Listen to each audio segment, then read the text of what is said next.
రోజులు గడుస్తున్నాయి.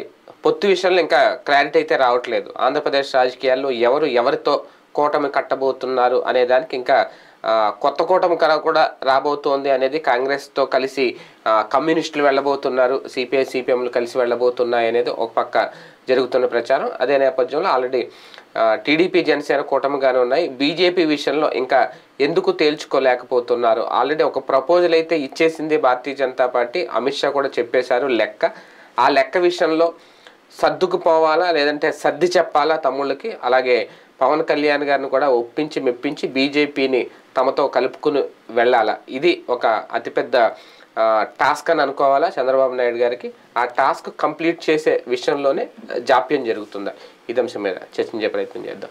నిజంగా ఒక అతిపెద్ద పరీక్ష అనుకోలేమన్నా చంద్రబాబు నాయుడు గారికి. ఇప్పుడు రెండు పార్టీలని కూడా కలుపుకుని వెళితే ఎవరికి ఎన్ని సీట్లు కేటాయించాలని అయితే సోషల్ మీడియాలో రకరకాల లెక్కలు అయితే వస్తున్నాయి.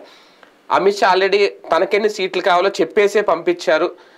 ఒక 6 లోక్సభ స్థానాలు, ఒక 30 అసెంబ్లీ ఏదో అడిగారు అనేది 2 రోజుల నుంచి బాగా జరుగుతున్న ప్రచారం. అయితే బీజేపీకి ఎన్ని సీట్లు ఇవ్వాలి ఇచ్చే విషయంలోనే బాబు గారు ఇంకా తర్జన భర్జన అవుతున్నారు. అందుకే ఈ ఆలస్యం అనేది నిజమేనా, వాస్తవమేనా, వేరే కారణం ఏమన్నా ఉంటుందా? ఏదో బలమైనటువంటిది అడుగుంటారు అంతవరకు ఖాయం. అంటే వాళ్ళు చెప్పాల్సింది చెప్పే పంపించారు అనేది అంతవరకు అయితే నమ్మచ్చా? ఎందుకంటే ఇదివరకు అయితే 2-3 సోర్సెస్ ఉండే బాబు గారికి. వాళ్ళు మాట్లాడాక వాళ్ళని కన్విన్స్ చేయడానికి అధిష్టానం దగ్గర ఈయన మనుషులు ప్రయత్నించేవాళ్ళు, ఈయనకి సపోర్టింగ్ ఉండే బీజేపీ వాళ్ళు కవర్ చేసుకొచ్చేవాళ్ళు. వెంకయ్యనాయుడు గారు ఉండేవాడు పెద్ద ఆయనలాగా, చంద్రబాబు ఇట్లా అంటున్నాడు కానీ ఇచ్చేసేయండి ప్రస్తుతానికి, ఇప్పుడు అట్లాంటి ఒక పెద్ద రకం పోయింది అక్కడ. అది ఓ పెద్ద సమస్య అయి కూర్చుంది. ఇంకొకటి ఇదివరకు ఏంటంటే మన ప్రయోజనం పోతే కొంచెం వదులుకుందాం, చంద్రబాబు ఉంటే రాష్ట్రానికి బాగు, దేశానికి బాగు లాంటి వాటితో కన్విన్స్ చేసేవాడు. కానీ 2 సార్లు భారతీయ జనతా పార్టీ అదే చంద్రబాబు చేతిలో మోసపోవడం, అది కూడా అమిత్ షా మీద చెప్పులు ఇసరడం, లేకపోతే నరేంద్ర మోడీకి వ్యతిరేకంగా దేశవ్యాప్త జట్టు కట్టడానికి చంద్రబాబు నాయుడు సిద్ధం కావడంతో అలాంటి చర్యల్ని లైట్ అనుకునేటటువంటి స్థాయి వ్యక్తులు కాదు అమిత్ షా, మోడీ. తమకి దెబ్బతీస్తారనుకుంటే మహామహుల్నే ముంచి అవతల పడేశారు. సొంత పార్టీలో ఉన్నటువంటి యశ్వంత్ సిన్హా లాంటోడే పరిగెత్తుకెళ్ళి కాంగ్రెస్లో చేరాల్సి వచ్చింది. జస్వంత్ సింగ్ పక్కెళ్ళి పడుకోవాల్సి వచ్చింది. ఒకప్పుడు ఆర్థిక మంత్రి, విదేశాంగ మంత్రి లాంటి పెద్ద పెద్ద పోర్ట్ఫోలియోలు చేసిన వాళ్ళు. ఉమాభారతి లాంటి వాళ్ళు ఎక్కడికి వెళ్ళిపోయారో తెలియదు. వసుంధరరాజు లాంటి వాళ్ళు ఇంటికి వెళ్ళిపోయారు. శివరాజ్ సింగ్ చౌహాన్ ఎక్కడున్నాడో ఎత్తుక్కోవాల్సిన పరిస్థితి వచ్చింది. రమణ్ సింగ్ని పక్కన పడుకోబెట్టారు. కాబట్టి వాళ్ళ దగ్గర రాజకీయాల్లో కావాల్సినటువంటిది ధైర్యము, తెగింపే కానీ చూసి చూడనట్టు పోదాం అనే తత్వం కాదు. ఫస్ట్ వాళ్ళకి కావాల్సింది భారతీయ జనతా పార్టీ. అంటే భారతీయ జనతా పార్టీ బాగు అన్నది మాత్రమే వాళ్ళ లైఫ్ అంబిషన్. దేశం ఫస్ట్, పార్టీ నెక్స్ట్. ఆ తర్వాత పొత్తులు ఇవన్నీ బెస్ట్ అయితే అవి చేసుకుంటారు అంతే. లేకపోతే రెస్ట్ తీసుకుంటారు. కానీ ఎట్టి పరిస్థితుల్లో కాంప్రమైజ్ అయ్యే లక్షణం లేనివాళ్ళు. అలాంటి వాళ్ళ దగ్గరికి వెళ్ళి మాట్లాడటం కూడా అంత సులభం కాదు. ఏది మన దగ్గర ఒక లోపల ఒక కుచ్చితపు బుద్ధితో వెళ్ళి వాళ్ళ ఎదురుగుండా కూర్చుని వాళ్ళని కన్విన్స్ చేయడం అసాధ్యమైన పని. కానీ ఆ రేపో బాబు గారికి ఉందేమో. ఏది అంటే బీజేపీ కేంద్ర పెద్దలతో కూర్చొని మాట్లాడి ఒకప్పుడు ఎన్డీఏ కన్వీనర్గా ఈయన పనిచేశారు కాబట్టి, ఉన్నారు కాబట్టి కాస్తంత మిగిలిన నాయకులతో పోలిస్తే ఈయనకి ఆ రేపో ఉందేమో అని వీళ్ళిద్దరి సంగతి చెప్తున్నా. పాత రోజుల్లో అట్లా ఉండేది. పాత రోజుల్లో వాళ్ళు ఏంటంటే కానీ మనకి పార్టీ అంత స్ట్రాంగ్గా లేదు కదా, వాళ్ళు ఏదో చేస్తున్నాడు కదా, ఆయన ఏదో చేస్తాడులే మనకి, ఈ టైప్లో కలిసి వస్తుందిలే. అట్లాంటి లోపల నా పార్టీ బాగుపడాలా, బీజేపీ ఎదగకూడదు అనేటువంటి దానికి ఉందని తెలిసిన మనం ముందు అతనితో సాగుతూ ఉంటే అది లైఫ్ వస్తుందిలే అని నమ్మించగలగటానికి సొంత పార్టీలో వాళ్ళు ఉన్నారు. అటు అప్పుడు ఉన్నటువంటి పెద్దలకు కూడా దీని మీద అవగాహన లేదు. ఇప్పటికి మళ్ళీ సర్వేలు చేయించుకుని ఒక కార్పొరేట్ వ్యవస్థని ఏర్పాటు చేసుకుని గ్రౌండ్ లెవెల్ రిపోర్ట్ అంత ఎదురుగుండా పెట్టుకుని ఆలోచించేటంతటి వాళ్ళు కాదు వాళ్ళు. వాళ్ళు ఏంటంటే ఇక్కడ ఉన్న నాయకులతో మాట్లాడి అవతల జాతీయ స్థాయిలో వీళ్ళకున్న పలుకుబడిని బేస్ చేసుకుని అప్పుడు మాట్లాడేవాళ్ళు. ఒక అద్వానీనో, ఒక రాజ్నాథ్ సింగ్ ఆ టైంలో. వీళ్ళిద్దరితో మాట్లాడాలంటే ఇప్పుడు పక్కా ఫిగర్స్తో వెళ్ళాలి. వీళ్ళ దగ్గర దొంగ మాటలు చెప్పడానికో లేకపోతే నేను మీ మంచి కోసం అడుగుతున్నాను ఇట్లాంటి మాట చెప్తే భారతీయ జనతా పార్టీ భవిష్యత్తు బాగుండాలని నేను వచ్చి పొత్తు పెట్టుకుంటున్నానంటే పెద్ద ఎత్తున పగలబడిన అవుతారు. ఎందుకంటే వీళ్ళ భవిష్యత్తు కోసం భారతీయ జనతా పార్టీతో పొత్తు, కానీ భారతీయ జనతా పార్టీ భవిష్యత్తు కోసం తెలుగుదేశం వస్తుందా అట్లా నమ్ముతారా వాళ్ళు? నమ్మే క్యారెక్టర్లు కాదు. అలాంటి స్ట్రాంగ్ క్యారెక్టర్ల ముందు ఎవరు నిలబడ్డా కూడా అంత సులభం కాదు. అంటే అవసరాలు అనే పాయింట్ కూడా ఉంటుందేమో కదా ఇక్కడ. అదే అనేది, ఆ అవసరాలు అనేటువంటి స్థాయి దాటిపోయింది బీజేపీ. దాటిపోయిందా? ఆంధ్రప్రదేశ్ లో కూడా లేదా ఆ పరిస్థితి? దేశంలో అవసరం ఉన్నప్పుడు ఆంధ్రప్రదేశ్లో అవసరం, కానీ దేశంలోనే అవసరం లేనప్పుడు ఆంధ్రప్రదేశ్ ఏంటి? బేసిక్గా అంటే దక్షిణాదిలో బలపడాలనే కాన్సెప్ట్ తీసుకున్నప్పుడు రాష్ట్రాల వారీగా అవసరాలు చూసుకోవాలి కదా. పొత్తుల వారితో బలపడింది ఎప్పుడన్నా ఉందా దానికి? ఒరిస్సాలో పొత్తులు పెట్టుకుంటే సుదీర్ఘకాలం పాటు ఇప్పటివరకు అధికారంలోకి రాలేదు. అట్లాగే తెలుగుదేశంతో పొత్తులు పెట్టుకున్నటువంటి పాపానికి ఇంతవరకు అధికారానికి దగ్గరలోకి కూడా రావట్లేదు. మరి అట్లాగా పొత్తుల వలన ఎలాగ సక్సెస్ అయింది? ఇంకొకటి, ఈ పొత్తు పెట్టుకునే వాడి కెపాసిటీ, ఇక్కడున్న లీడర్షిప్ కెపాసిటీ రెండు కూడా ఆలోచిస్తారు. చంద్రబాబుని కాదని దమ్ముగా పోరాడగలిగినటువంటి నాయకత్వం ఆంధ్రప్రదేశ్లో ఏముంది? బానిసలు తప్ప లేదా ప్రేక్షకులు తప్ప ఎదిరించి నిలబడగలిగినటువంటి వాళ్ళు ఇంతవరకు దొరకలాడకి. ఒక్క సోమవీర్రాజు దొరికాడు, కానీ సోమవీర్రాజు అందరినీ కలుపుకెళ్ళలేకపోయాడు. సోమవీర్రాజుకున్న మైనస్ ఏంటంటే అందరినీ కలుపుకెళ్ళలేకపోవటం. తను మాత్రం చంద్రబాబుని ఎదిరించగలిగాడు, నిలబడగలిగాడు, కానీ మిగతా వాళ్ళందరినీ కలుపుకుని పోరాడలేకపోయాడు. అంటే ఒకళ్ళ బలం ఒక బలహీనత. ఇప్పుడు పురంధేశ్వరికి చంద్రబాబుని ఎదిరించే సీన్ లేదు, కలుపుకెళ్దాం అనేటటువంటి తత్వంతోనే ఉంది. కన్నా లక్ష్మీనారాయణ ఎదిరించాడు, కానీ కలుపుకెళ్లడంలో మిగతా వాళ్ళ దగ్గర విఫలమయ్యాడు. ఇక్కడ సమస్య ఏమవుతున్నదంటే రెండు చేతులు కలిస్తే చప్పట్లు. ఒకళ్ళకేమో వ్యక్తులుగా స్ట్రాంగ్గా ఉన్నారు, ఒక కన్నా లక్ష్మీనారాయణ, సోమవీర్రాజు, కానీ పార్టీ మొత్తాన్ని ఆర్గనైజ్డ్గా నడిపించడంలో ఫెయిల్ అయ్యారు. పురంధేశ్వరేమో వ్యక్తిగా వాళ్ళని ఎదిరించగలిగిన స్థాయిలో లేదు, ముందు వాళ్ళని ఢీకొట్టే స్థాయిలో లేదు. అది సమస్య అవుతుంది. పార్టీ అధిష్టానం ఇక్కడ కూర్చుని భోజనం పెట్టేటటువంటి పరిస్థితుల్లో పార్టీ అధిష్టానం లేదు. ఇప్పుడు రాష్ట్ర నాయకత్వం స్ట్రాంగ్గా ఉంటే అధినాయకత్వం సపోర్ట్ చేసుకుంటూ వెళ్తుంది. ఇప్పుడు అన్నామలై దగ్గరికి రోజు వచ్చి అమిత్ షా అని కూర్చుంటున్నాడా, లేకపోతే నరేంద్ర మోడీ వచ్చి అని కూర్చుని మాట్లాడుతున్నాడా? అతను పార్టీని పికప్ చేసుకెళ్ళాడు. దేవేంద్ర ఫడ్నవీస్ అక్కడ తను స్ట్రాంగ్గా తీసుకుని వెళ్ళాడు కాబట్టి మహారాష్ట్రలో ఇవాళ రోజున కీ పొజిషన్కి వచ్చింది భారతీయ జనతా పార్టీ. ఎక్కడైనా సరే లోకల్ లీడరు మాస్ లీడర్గా ఎమర్జ్ అవుతూ స్ట్రాంగ్ అవ్వాలి. అలా స్ట్రాంగ్ కాకుండా భారతీయ జనతా పార్టీకి సంబంధించిన నాయకుల్ని ఇక్కడ ఉన్నటువంటి మీడియా ద్వారా జాగ్రత్తగా ఎప్పటికప్పుడు తొక్కేస్తా వచ్చింది తెలుగుదేశం పార్టీ. అలాగా మాస్ లీడర్గా ఎదగలిగిన వెంకయ్యనాయుడు వచ్చేటప్పటికి ఈ వయసులో మనకెందుకులే అనుకున్నాడు, సర్దుకున్నాడు. అట్లాంటి మాస్ లీడర్షిప్ మళ్ళీ దొరకలా. వెంకయ్యనాయుడు మాట్లాడితే విందాం అనుకునే వాళ్ళు ఎక్కువ ఉంటారు, కానీ వదిలేసి వెళ్ళిపోదాం అనుకునే వాళ్ళు ఉండరు. సాధారణ అంతటి సబ్జెక్ట్ ఉన్నటువంటి మనిషి ప్రస్తుతానికి భారతీయ జనతా పార్టీకి ఎవరు దొరకట్లా. ఆంధ్రాకి మామూలుగా మాట్లాడగలరు, ప్రతి ఒక్కరు మాట్లాడగలరు భారతీయ జనతా పార్టీ. సమస్య ఏంటంటే ఒకళ్ళని లీడర్గా పెడితే మిగతా వాళ్ళందరూ వెనకాల ఉండరు. ఇది ఒక కప్పల తక్కెడు లాంటిది, దానితో సమస్య. అలా కాకుండా పార్టీ వనరులన్నీ ఇచ్చి మాస్గా తయారు చేసి తీసుకెళ్దాం అంటే కరెక్ట్గా ఆ టైంలో తెలుగుదేశం వీళ్ళకి గాలం వేస్తుంది, నాశనం చేస్తుంది. బీజేపీతో కలిసి వెళ్ళాలన్నా, బీజేపీ కలిసి రావాలన్నా ఆ విషయం పెండింగ్లో పెట్టారా? బీజేపీయే పెండింగ్లో పెట్టిందా, లేదంటే పెండింగ్లో పడిందా? పెండింగ్లో పడింది అనుకుంటున్నాను. ఎందుకంటే చంద్రబాబు గారు మామూలుగా అయితే పొత్తు ఆ రోజున మాట్లాడొచ్చాక చాలా సంబరంగా ఉండాలి, సంతోషంగా ఉండాలి. దీనికి సానుకూలంగా అక్కడ ఏమన్నా ఉండుంటే మీరు అన్నట్టు ఆ సంబరం పొత్తు ఖరారు అయిపోతే కనుక వెంటనే సంతోషం ఉండేది, బయటికి రాగానే మాట్లాడేవాడు అంతా నడిచేది. ఆయన జీవితంలో ఇన్ని సంవత్సరాల చరిత్రలో ఢిల్లీ వెళ్ళి ఏమీ మాట్లాడకుండా నిశ్శబ్దంగా అద్దాలు పైకి లేపుకుని వచ్చేసిన మొట్టమొదటి దఫా. అంటే ఈయన వెళ్తే మామూలుగా చేతులు ఊపుకుంటూ అయితే వెళ్ళరు, ఒక ప్రపోజల్ పట్టుకునే వెళ్ళుంటారు. ఆ ప్రపోజల్ బీజేపీ రిజెక్ట్ చేసిందనా, లేదంటే కొత్త ప్రపోజల్ బీజేపీ ఈయన ముందు పెట్టిందనా, దాన్ని తమ్ముళ్ళకు చెప్పి వాళ్ళని ఒప్పించడంలోనో వాళ్ళని సర్ది చెప్పడంలోనో చంద్రబాబు నాయుడు గారు వైఫల్యం చెందుతున్నారా, అందుకు పెండింగ్లో పడిందా? మనం ఇప్పుడు పరిణామాల్ని చూస్తుంటే ఇందులో మనమేమో అక్కడ బాత్రూమ్ లేదు అంటే వాళ్ళు చెప్పట్లేదు కాబట్టి పరిణామాల్ని చూస్తుంటే వెళ్ళి కలిసి వచ్చిన తర్వాత ఒక్కసారి దిగ్భ్రాంతికి గురయ్యారు. ఆ రోజు నుంచి ఇంతవరకు ఎవరితో మీడియాతో మాట్లాడలా, ఈ విషయం మాట్లాడలేదు. అలాగే పార్టీ నాయకులతో కూడా మాట్లాడినట్టు ఎక్కడా కనిపించలా. అంటే అంతర్గత సమావేశాలు జరుగుతున్నాయి, ఏమీ జరగలేదుగా. ఆయన హైదరాబాద్ లో ఉన్నారు, వీళ్ళందరూ ఇక్కడే ఉన్నారు, అచ్చెన్నాయుడు వీళ్ళంతా. ఈవెన్ పవన్ కళ్యాణ్ లేదు, అది కూడా జరగలేదు. అది కదా అనేది. అసలు ఏం కాదు జరిగినాయి మీటింగ్స్ ఈ రోజు వరకు. చంద్రబాబు గారు చిన్న మీటింగ్ పెడితే అరగంటకు ఒక బ్రేకింగు, గంటకి ఒక ఫోన్ ఇన్ను నడిచేటటువంటి కథ మనకి ఆంధ్రప్రదేశ్లో మీడియా పరంగా చూసుకుంటే. లేదు వాళ్ళ సోషల్ మీడియా ద్వారా లీక్ చేస్తారు, రకరకాలు ఉన్నాయి వాళ్ళ సోర్సెస్. ఈ పాటికి మొత్తం రచ్చరచ్చ అయిపోవాలి, కానీ వాళ్ళ సోషల్ మీడియాని నిర్లిప్తంగా కూర్చుని ఉంది.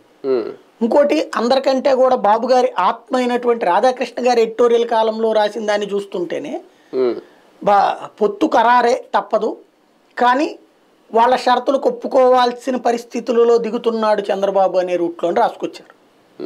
అంటే ఈయన ప్రపోజల్కి వాళ్ళ ఆలోచనకి పూర్తి భిన్నంగా ఉంది. అదే అంటున్నాను, ఈయన ఆలోచనకి వాళ్ళ ఆలోచనకి పూర్తి భిన్నంగా ఉంది కాబట్టినే సమస్య ఏదో వచ్చింది. ఇంకోటి వీళ్ళకిచ్చి ప్లస్ జనసేనకి ఇస్తే ఎలాంటి పరిస్థితి వస్తుందో అన్న సంక్షోభం ఒకటి ఉంది. కనీసం వీళ్ళిద్దరికి కలిపి 30 ఇవ్వాలనుకుందాం సింపుల్ గా. 30 అనుకుంటే 30 మంది తెలుగుదేశం వాళ్ళు తగ్గుతారు, నెంబర్ 1. రెండవది అన్నిటికంటే ఈయన భయపడుతున్నది ఏంటంటే శాశ్వతంగా మైనారిటీ ఓట్లు కోల్పోతామనేది. శాశ్వతంగా క్రిస్టియన్ ముస్లింల్లో దగ్గరగా 30 లక్షల ఓట్లు ఉన్నాయి ఆంధ్రాలో. క్రిస్టియన్లో అంటే ఎస్సీ ఎస్టీ కన్వర్టెడ్ 1,10,00,000 1,15,00,000 ఉన్నారు. దాదాపుగా ఎస్సీలో 100కి 80% మంది కన్వర్టెడ్, పేరుకి ఎస్సీ అని ఉంటారు కదా. అట్లాగే డైరెక్ట్ క్రిస్టియన్స్ ఒక 15-20 లక్షల మంది ఉన్నారు. అంటే దగ్గరగా 1,50,00,000 వేసుకోవాలి. ఈ 1,50,00,000లో 80% మంది వ్యతిరేకిస్తారు అనేటువంటి ఒక భయం. అట్లాగే ఒక 20-30 లక్షల ముస్లింల్లో 80% మంది వ్యతిరేకిస్తారు, ఇప్పుడు 90% మంది వ్యతిరేకిస్తారు. ఇదివరకు బీజేపీతో పొత్తు పెట్టుకున్నందుకు వాళ్ళకి 80% దగ్గర ఉంటే ఇప్పుడు దీని కారణంగా 90% అన్నటువంటి భయం. ఇంకోటి ఇక శాశ్వతంగా రారు, ఎందుకంటే 2004 అప్పుడు బయటకు వచ్చేసి 2009 అప్పుడు ఇక జీవితంలో పొత్తు పెట్టుకుని అన్నారు. సరే కొంత మైనారిటీస్ ఇష్యూలో కొంత మేనేజ్ చేసుకోగలిగారు, ఏదో నడుస్తుంది అనుకున్నారు. 2014లో మళ్ళీ పొత్తు పెట్టుకున్నారు. మళ్ళీ 18కి వచ్చి బయటకు వచ్చేసాక మళ్ళీ ఇక జీవితంలో పొత్తు పెట్టుకోనని చెప్పారు. ఇప్పుడు మళ్ళీ పెట్టుకుంటున్నారు. అప్పుడు ఇంకా మైనారిటీలు ఎన్నిసార్లు నమ్ముతారు ఆయన్ని? ఇక ఈ దఫా ఛాయిస్ కోల్పోయినాయి. ఇంకోటి జగన్ ఏం చేస్తున్నాడు, అందుకే 7 ఏమో ముస్లిమ్స్కి ఇచ్చాడు. 7 విజయవాడ వెస్ట్ సిట్టింగ్ ఎమ్మెల్యేని తీసేసి మరి ఇచ్చాడా, గుంటూరు ఇచ్చాడా, గుంటూరు 1, నెల్లూరు ఇచ్చాడా, రాయలసీమలో 3 ఇచ్చాడా, 4 ఇచ్చాడా. మొత్తం చూస్తే వాళ్ళ దాకా 5 నుంచి 7 దాకా ఉన్నాయి. 5 నుంచి 7 దాకా ఇస్తున్నాడు ముస్లిమ్స్, అంతమందికి ఇస్తున్నాడు. కాబట్టి ముస్లిం కమ్యూనిటీది ఇంకా చంద్రబాబు ఏం మాట్లాడతాడు. రెండోది క్రిస్టియన్ కమ్యూనిటీలో ఈయనకి సరే జగనే క్రిస్టియన్ కాబట్టి అది నడిచిపోతుంది ఒక ఆస్పెక్ట్. ఇంకా మైనారిటీ అన్న కాన్సెప్ట్లో చంద్రబాబు నాయుడుకి అదొక భయం వేస్తుంది. అంటే పట్టణ ప్రాంతాల మీదనే ఇప్పుడు చంద్రబాబు కాన్సన్ట్రేషన్. బీజేపీతో పొత్తు అంటే పట్టణ ప్రాంత ఓటరు, తటస్థ ఓటరు తన వైపు టర్న్ అవుతాడు. కానీ అదే పట్టణ ప్రాంతాల్లో ఉన్నటువంటి మైనారిటీ ఓట్లు దూరం అవుతాయి కదా అనేటువంటి ఒక భయం కూడా ఉన్నట్టు కనబడుతుంది. అందుకే మాట్లాడలేకపోతున్నారు. రెండవది ఏదో గట్టి డిమాండ్, అది పార్లమెంట్ స్థానాలకు సంబంధించి అయినా ఉందా, లేకపోతే మంత్రివర్గంలో స్థానాల గురించి వచ్చిందా ఏదనేది మనకి తెలియట్లేదు. కానీ బట్ ఏదో స్ట్రాంగ్ అయిన డిమాండే పెట్టారు. ఎందుకంటే ఇన్ని రోజుల పాటు బెత్తరపోయి చూస్తా కూర్చోకూడదు. ఆయన అసలు బయటకు వచ్చి మీటింగ్లే కదలరా సభలు మానేశారు, అట్లాగే వీడియో కాన్ఫరెన్స్లు మానేశారు, టెలికాన్ఫరెన్స్లు మానేశారు, ప్రెస్ నోట్లు రిలీజ్ మానేశారు, మ్యాక్సిమం చూస్తా కూర్చున్నారు. ఇంకోటి ఇంక్లూడింగ్ పవన్ కళ్యాణ్తో కూడా మీటింగ్లు మానేశారు. పవన్ కళ్యాణ్ టూర్ కూడా క్యాన్సిల్ అయ్యి కూర్చుని ఉంది. అంటే ఇవన్నీ చూస్తుంటే సంథింగ్ ఏదో గట్టి డిమాండే వాళ్ళు అడుగున్నారు. అది మేబీ ఈ వీకెండ్కి తేలుతుంది అనుకోండి. శని ఆదివారాల్లో భారతీయ జనతా పార్టీ జాతీయ కార్యవర్గ సమావేశాలు ఉన్నాయి, అక్కడన్నా తేల్చాలి. లేదా దాని తర్వాతన ఈ సంగతి తేల్చుకోవాలి. అంటే అక్కడికి వచ్చిన నాయకులతో కూర్చుని మాట్లాడాక ఈ సంగతి అనేది తేల్చుకోవాలి. ఒక గట్టి ప్రపోజల్, ఒక గట్టి డిమాండ్తో బీజేపీ ఉంది కాబట్టి ఈయన ఎంత మౌనం వహిస్తున్నారు అనేది అయితే క్లియర్గా అర్థమవుతుంది. అది ఏంటనేది మనం ఎవరో గెస్ట్ చేయలేము. బీజేపీ అంత గట్టిగా ఉండడానికి ఆంధ్రప్రదేశ్లో కారణాలు ఏమన్నా, ప్రత్యేక కారణాలు ఏమన్నా ఉన్నాయా? వాళ్ళు ఏమన్నా అభ్యర్థులతో ఒక లిస్టుతో ఒక బ్రహ్మాండమైన రోడ్ మ్యాప్తో సిద్ధంగా ఉండడం వల్లే తెలుగుదేశం పార్టీ ఇప్పుడు ఈ షాక్కి గురైందా? వాళ్ళు ప్రతి నియోజకవర్గానికి అభ్యర్థి లిస్టు ఫైనల్ చేసేసారు. వాళ్ళతో కొంతమందితో ఇంటర్వ్యూలు కూడా చేసేసారు జాతీయ స్థాయిని. అది తెలుగుదేశానికి షాకింగ్ పరిణామం. ఓకే, పార్లమెంట్ అభ్యర్థులతో కూడా ఫోన్లో మాట్లాడేశారు వాళ్ళు. ప్రతి నియోజకవర్గం నుంచి 10 మంది 10 నుంచి 15 మంది అసెంబ్లీకి, 15 నుంచి 20 మంది పార్లమెంట్కి పోటీ పడుతూ వాళ్ళ పార్టీకి సంబంధించిన నమ్ముకున్న నాయకులు చాలామంది దరఖాస్తులు చేసుకుని ఉన్నారు. ఇది ఒక ఆస్పెక్ట్. అయితే ఇక్కడ పురంధేశ్వరి గారు ఢిల్లీకి పంపించినటువంటి కబురు అంటూ ప్రస్తుతం ఢిల్లీ సర్కిల్స్లో వినబడుతున్న మాట ఏంటంటే, పొత్తు పెట్టుకునేటట్టయితే ధనవంతులైనటువంటి వాళ్ళు, పలుకుబడి కలిగినటువంటి వాళ్ళు మన తరపున పోటీ చేస్తారు, లేకపోతే పోటీ చేయడానికి బలమైన అభ్యర్థులు మన దగ్గర లేరు అని ప్రపోజల్ పంపించారని. ఈ proposal useful for Telugu Desam party.